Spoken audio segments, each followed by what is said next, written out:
Whispers of Revolution. The year was 1796. A time of political upheaval and social transformation. In a grand estate nestled on the edge of the English countryside, Lady Eleanor Hawthorne stood by the window, gazing at the stormy skies. She was no ordinary noblewoman. Her heart and mind were captivated not by ballrooms or suitors, but by the revolutionary ideas that echoed throughout Europe. The air was thick with change, and Eleanor longed to be a part of it. Her thoughts were interrupted by the sound of hooves approaching. A visitor. She turned just as the butler entered to announce, Lord Jonathan Blackwood has arrived, my lady. Jonathan Blackwood, a distant cousin to her family, had become a frequent visitor in recent months.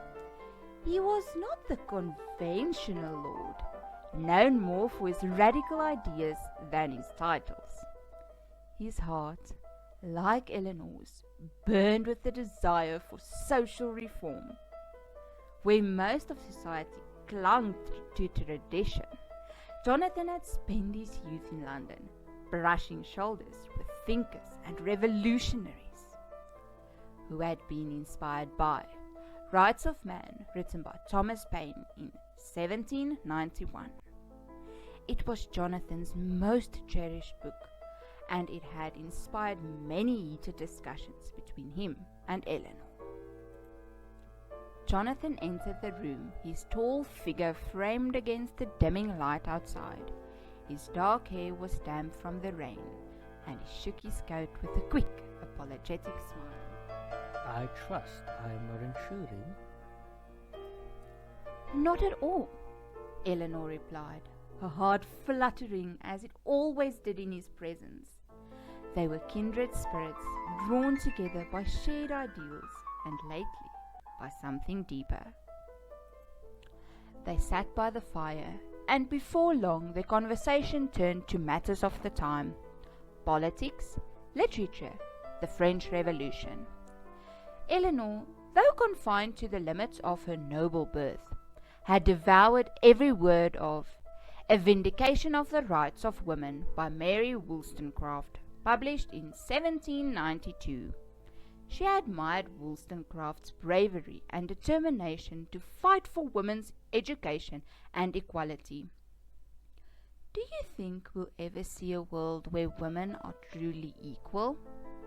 Eleanor asked, her voice tinged with both hope and doubt. Jonathan smiled, his eyes softening as he looked at her. I believe in a future where everyone, man or woman, can live free from the chains of all prejudice. You, Eleanor, are the very embodiment of that future. You see the world with such clarity. Eleanor's cheeks flushed under his gaze. She had long admired Jonathan, but something in his tone tonight felt different, more personal. She wondered if he too felt the connection between them growing stronger with each passing day. As the evening wore on, Jonathan pulled a small leather-bound volume from his pocket and handed it to Eleanor. I've brought you something. She opened the book and immediately recognized the handwriting. It was a collection of poems, Songs of Experience by William Blake, published just 2 years earlier in 1794. Blake's radical ideas had always fascinated Eleanor, especially his critique of the church and society's injustice. His words were laced with both innocence and disillusionment, mirroring the contradictions of the world around her. Eleanor looked up at Jonathan, her fingers lingering on the pages. You always know exactly what will stir my soul. Jonathan's eyes met hers with an intensity she had never seen before. That's because I see your soul, Eleanor. I've never met anyone who challenges and inspires me as you do. The air between them shifted, charged with something unspoken but undeniable.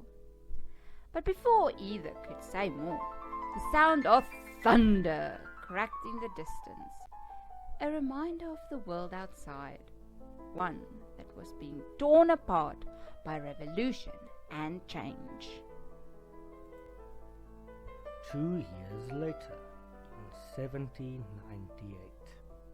By the time Lyrical Ballads by William Wordsworth and Samuel Taylor Coleridge was published, the world had begun to look different. Eleanor's love for Jonathan had blossomed into something profound and endearing.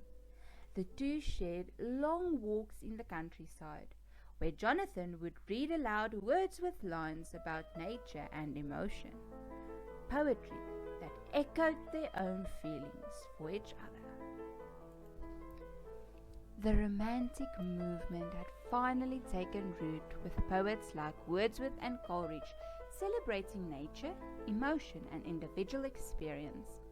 These ideas had deeply resonated with both Jonathan and Eleanor, as they sought solace in each other, amidst the chaos of the changing world.